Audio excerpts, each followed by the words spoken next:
From 1922 to 1991, the Soviet Union ruled vast swaths of the Eastern world and was unmatched when it came to designing massive, unconventional constructs. In part 1 of this series, we took a look at their laser tanks, their mechanical sea monsters, even their flying fortresses. But that was just the tip of this red iceberg. From hovercraft tanks and flying submarines to triangular helicopters, it's time to buckle up, comrades, as we take a look at even more mind-bending machines designed by the Soviet Union.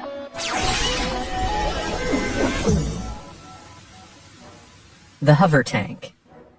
In 1959, British engineer Christopher Cockerell traveled from Dover to Calais on his experimental hovercraft, with many assuming him to be the founding father of hovercraft technology. But actually, the concept of the hovercraft was first launched in the Soviet Union, way back in 1935, by engineer Vladimir Levkov. After multiple trials of mechanized air cushion technology proved triumphant over difficult terrain like marshlands and waterlogged areas, Levkov realized the true potential of this tech. And so, in 1937, the prototype of the L-5 was created. This torpedo craft was made of a full-metal duralumin hull, with a glazed cabin, a turret machine gun mount, and large tail fins. Following its success in trials, Levkov decided to take his tech one step further. Beyond the idea of an assault vehicle, he went on to propose the idea of a fully functioning hovercraft tank. A quarter-scale version of this was mocked up, and even though it was tiny, it looked terrifying.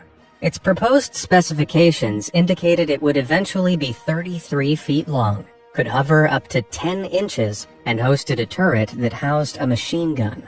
2 M25 engines would provide it with 1,450 horsepower, and, weighing in at a little over 9 tons, this would allow it to reach speeds of up to 74 miles per hour. Considering most modern tanks can only move at a top speed of 45 to 50 miles per hour, this was a monumental breakthrough. While being fast would have made it a speedy, all-terrain asset, there was one huge con. In order to hover, the weight it carried needed to be reduced, meaning its armor was just over half an inch thick, making it an easy target for anti-tank artillery. So, sadly, it was never developed into a proper prototype. However, in the 1960s, this research helped inspire the development of Object 760. This running mock-up was everything the original hover tank had hoped to be, only more badass. Instead of a machine gun, this thing hosted a 73mm 2A28 cannon as its main armament, and could hover high enough to avoid anti-tank landmines, making it perfect for reconnaissance missions. Unfortunately, the Soviet Union collapsed in 1991 before it could be put into full production. Man, if only they'd had a fleet of these things to help cushion the fall. Mendeleev tank. Tank designs have really evolved over the years, and nothing makes that clearer than looking at one of the early Russian shoeboxes. Tanks. In 1911, a little over a decade before the Soviet Union was established, the Mendeleev-Rybinsk tank was designed. Now you can kind of see why I confused it with a shoebox, right? Albeit a 42-foot long, 32-foot wide shoebox, this rectangular unit with 100mm thick armor was designed to carry 8 crew who would operate the 120mm Kanet gun attached to its front, alongside the light machine gun in the turret on its top. The Kanet would be able to swivel left and right as well as up and down, and feature a specialized recoil system instead of a fixed mount, making it incredibly sophisticated for the time. But the most sophisticated part of this design was its propulsion system. Alongside the use of continuous tracks, it would employ pneumatic piston suspension, allowing individual wheels to be lowered and elevated to whatever height the terrain required. It also meant the tank could bunker down when necessary, transforming it into a mobile fortress. What's more, it was also supposed to combine with a device that would allow the entire machine to use railway tracks, so it could move on its own or be towed by a train. I mean, for a big metal box with a gun attached to the front, this all sounds incredible. Except when you look at the weight of it. It was a staggering 173 tons. Considering most modern tanks weigh roughly 60 tons, this behemoth was almost 3 times as heavy, making it super slow and difficult to maneuver. Because of that, the project quite literally never got off the ground. It failed to secure financial support from backers and the government, leaving it as a series of plans on paper. Well, if you want to make a smaller, lighter prototype, might I suggest a shoebox, a straw, and some crazy glue? T-42. In 1951, the USA produced a prototype tank called the T-42. Weighing in at 36 tons, this medium tank was designed to be a more heavily armored version of the popular M46 Patton tank. But interestingly, the T-42 actually shared its name with a Soviet tank, designed back in 1930. But there was nothing medium about this bad boy. Feast your eyes on the schematics for what would have been a 112-ton monster of a machine, the T-42 Super Heavy Tank. Weighing so much, it's estimated the running length of the tank would have been about 60 feet, while the beam across would have been about 12 feet. Aside from being more than twice the size and weight of standard tanks of the time, the standout feature of this bizarre behemoth was the sheer number of turrets attached to the front. Various armament schemes show some designs boasted 3 turrets, others had up to 5, and almost all of them contained a 107mm 1910/30 field gun as the main armament. Smaller turrets housed 45mm anti-tank guns and up to 5 DTM machine guns, while the armor of the thing itself, at least up at the front, was some 3.5 inches thick. This thing was practically a rolling fortress, powered by multiple diesel-fueled engines that would output some 2,000 horsepower. Considering the majority of modern tanks output 1,200 to 1,500 horsepower, that's massive for a tank designed almost 100 years ago. The only problem was, this wasn't enough to make the tank practical. While it was estimated these engines would let it run at around 17 miles per hour, this was likely optimistic, with a more realistic top speed hitting just 12 miles per hour on a good day. So, while it had firepower, it was severely lacking in the mobility department, which is a tactical quality that tanks of the World War II period relied on. I mean, imagine this thing trying to get over a bridge. Considering how impractical and expensive it would have been to construct, this beast never made it into the prototype phase. Even so, it certainly took the USA's T-42 down a few pegs. MAZ-2000. And while the most insane Soviet designs were made for military purposes, there's at least one which was made with more commercial applications in mind. The MAZ-2000. Wait, didn't we cover MAZ trucks in part 1 of this series? Remember the 100-foot-long 24 by 24 trucks? Turns out that wasn't all that Minsky Automobilny Zavod, aka MAZ, was making during its time during the Soviet Union. In 1985, the company started developing the MAZ-2000, also known as the Perestroika, a semi-trailer tractor truck that caused a stir when it was first unveiled at the 1988 Paris Motor Show. Unlike other trucks of the time, the MAZ-2000 was based on a modular design. This meant its engine, gearbox, even its axles, were all mounted on detachable trolleys that could be swapped out and reconfigured to suit the job at hand. The body of the truck was made of fiberglass, and thanks to the low air resistance of the design, the truck could achieve top speeds of just over 80 miles per hour. After its success at the Paris Motor Show, the MAZ-2000 was set to revolutionize truck design the world over. But then, just 3 years later in 1991, the Soviet Union collapsed.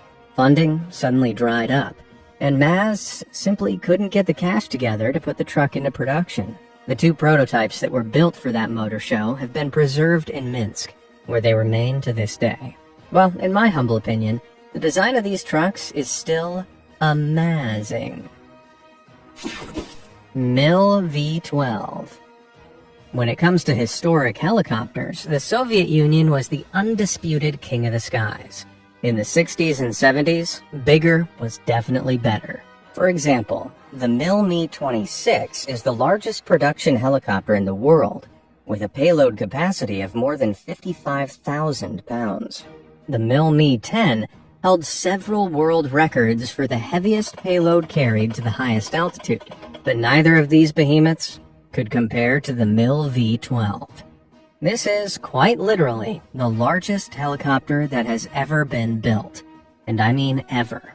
Consisting of a 121-foot fuselage and a 219-foot wingspan across the two rotor blades on each wing, this monster weighed in at more than 76 tons. And that was when it was empty. Despite its immense weight, the dual rotors, powered by two Soloviev D25F turboshaft engines, gave it a top speed of 160 miles per hour, with a range of 310 miles. It was designed to be the heavy-lift helicopter of the future, capable of transporting intercontinental ballistic missiles to remote regions in order to hide them. But the V-12 came with some pretty serious limitations. For a start, it needed a 6-man crew to fly, and a double-decker cockpit for operation. This crew consisted of a pilot, co-pilot, flight engineer, and electrical engineer in the lower cockpit, while a navigator and radio operator were located in the upper cockpit, where they had improved visibility. While its development was greenlit in 1962, testing of this new dual-rotor feature would take 6 years to perfect, and by that time the purpose it had originally been designed for no longer existed. Newly launched U.S. satellites could spot missile storage sites from space, rendering the long-ranged hiding tactic kinda useless. As such, the jetliner-sized helicopter was never placed into production, and only 2 prototypes were ever built. I guess you could say it really failed to take off. MiL-Me-32. While designing a helicopter with 2 main rotors was a pretty innovative push for the 1960s, the idea of having 3 main rotors, even today, is downright insane. Although this was nearly a reality for the Soviet Union when they came forward with the conceptual designs of the MiL-Me-32 back in 1982. Yep, that is an isosceles triangle with rotor blades attached to each point. Apparently, this insane-looking chopper was designed for military purposes, acting as a super heavy transporter, sort of like a sky crane. The cargo, weighing up to 60 tons, would be carried on an external sling attached to each of the 3 gondolas, which were in turn connected to one another by beams. The 2 beams attached to the cockpit would be 131 feet, while the third would be 118 feet long, each capable of housing fuel tanks and equipment. The rotors themselves were designed to be powered by 2 D136 turboshaft engines each, together with the 6 units working simultaneously. The Me-32 would be working with some 60,000 horsepower, giving it a range of over 745 miles and a top speed of 140 miles per hour. For something that looks like it was designed in Minecraft, that ain't bad.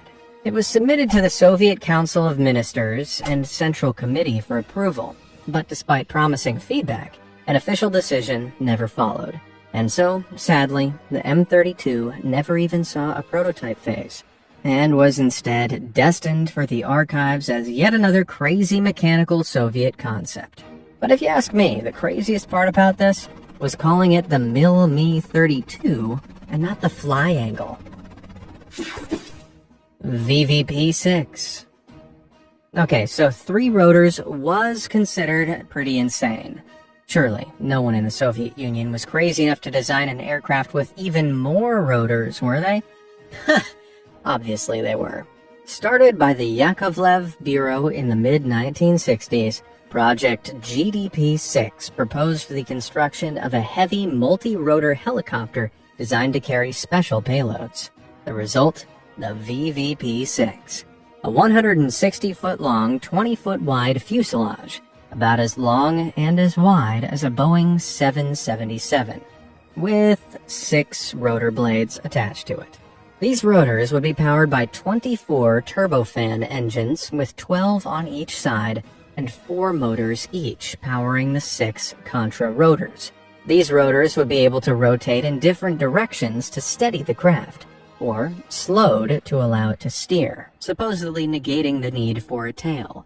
Even so, its elongated shape and unaerodynamic design would have meant it flew like a brick. All the thrust the rotors generated would have allowed it to carry somewhere up to 50 tons of cargo, perfect for 6 nuclear-tipped surface-to-air missiles, which could be housed comfortably alongside apparatus built to launch them from the vehicle itself, even while it was flying.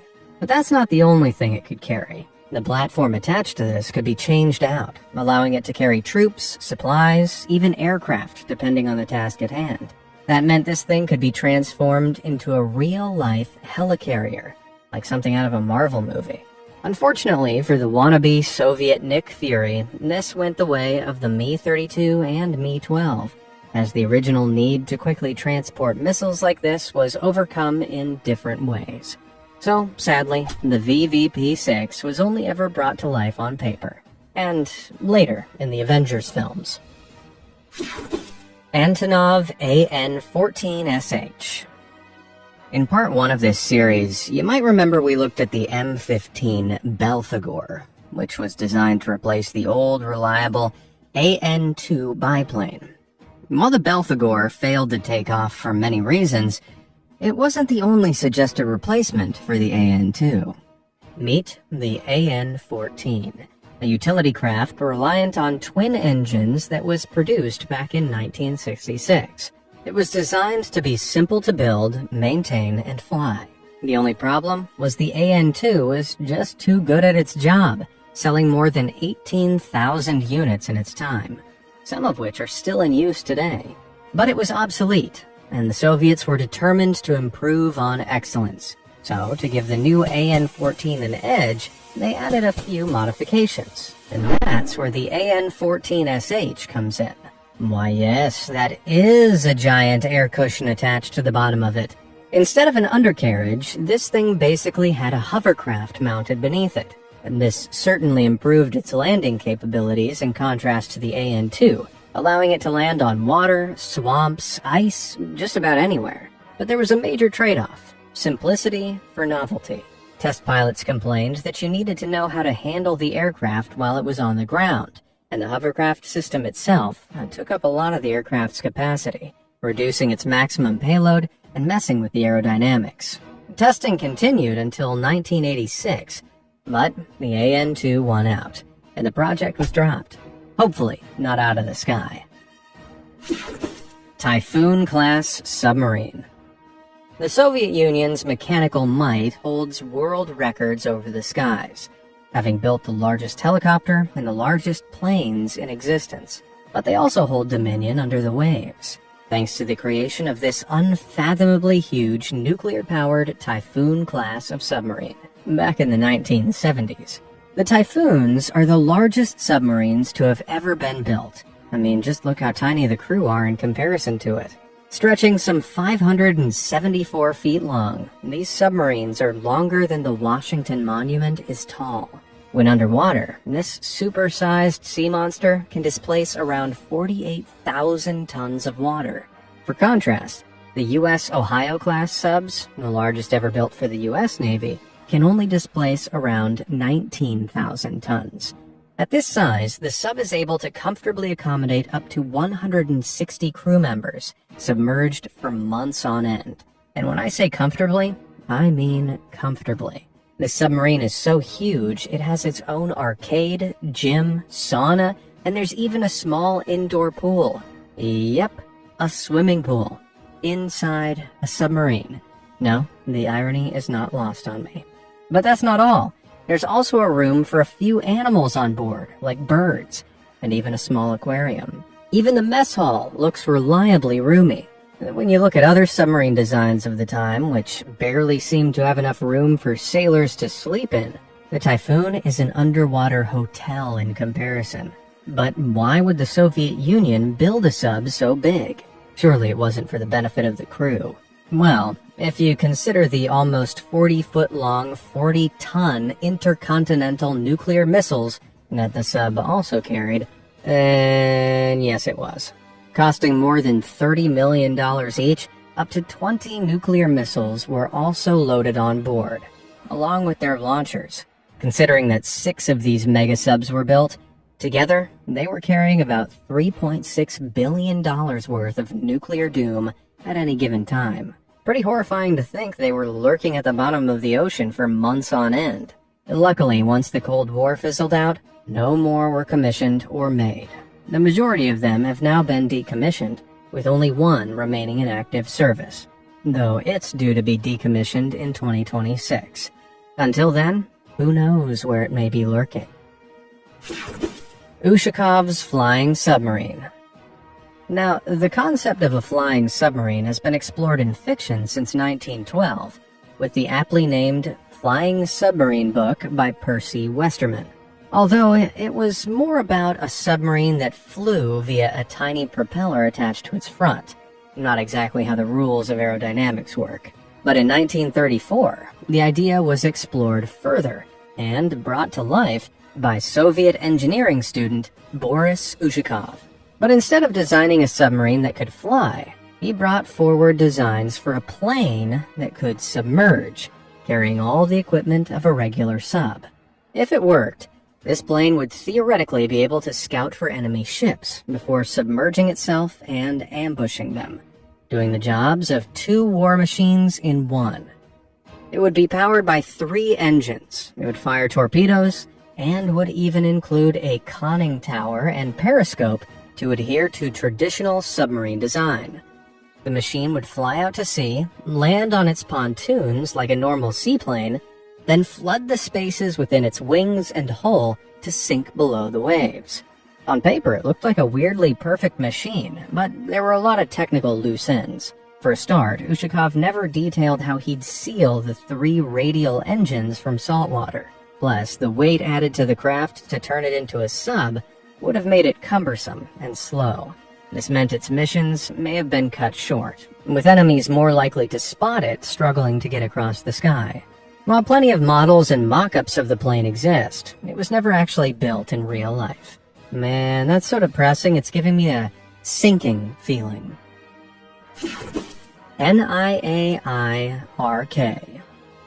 Of all the things a plane needs to fly, there's one pretty essential feature they can't really do without. Can you guess what it might be? It's wings. Planes need wings.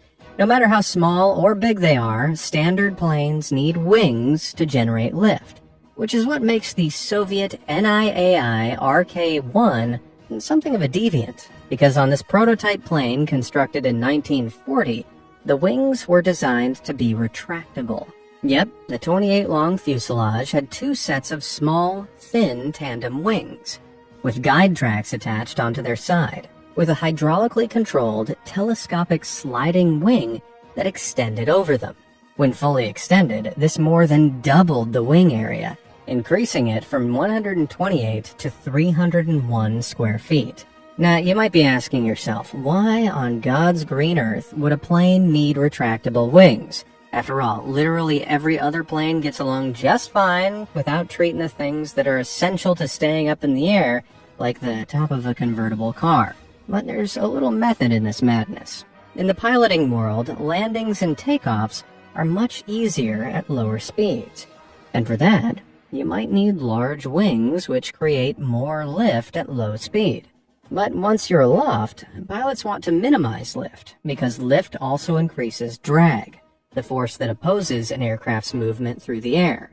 So, by making parts of the wings retractable, you can reduce the lift and adjust the wing for higher speeds when flying, and lower speeds when taking off or landing in places with more difficult terrain.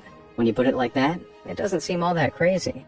In fact, Joseph Stalin, the then de facto leader of the Soviet Union, was so interested in the project, he insisted that the plane be given the most powerful engine available, the M106.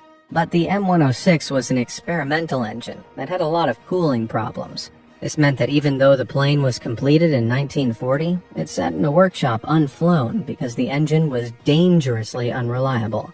Now, I know Stalin was responsible for a lot of atrocities, but robbing the world of this wonderfully weird machine was just evil. WIG aircraft carrier. Robert Bartini was a Soviet aircraft designer and scientist who became notorious for some of the envelope-pushing designs his aircraft took on. In part 1 of this series, we covered the Bartini-Beriev VVA-14, a wing-in-ground effect vehicle, which looked suspiciously like the daddy of the Star Wars Millennium Falcon. As futuristic as this thing seemed, this was just Bartini getting started. Seeing the potential of this design, Bartini went one step further and proposed this utterly immense monstrosity of a model.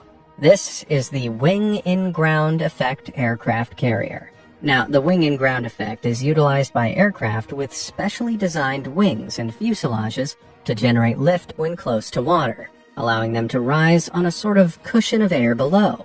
This gives the vehicles the speed of a plane, which can be combined with the weight of a ship. And the ship Bartini had in mind here was a full-scale aircraft carrier. At its largest, this thing would have weighed in at 5,000 tons, but could still operate at speeds of up to 310 miles per hour. Considering modern aircraft carriers travel at top speeds averaging around 35 miles per hour, and this sort of speed would have given the Soviet Union a huge advantage over the enemy. Unfortunately, Bartini passed away in 1974, shortly after proposing these designs. And then in 1991, the dissolution of the Soviet Union meant these designs were relegated to the history books. Well, who knows? Maybe we'll see something similar feature in the next Star Wars sequel.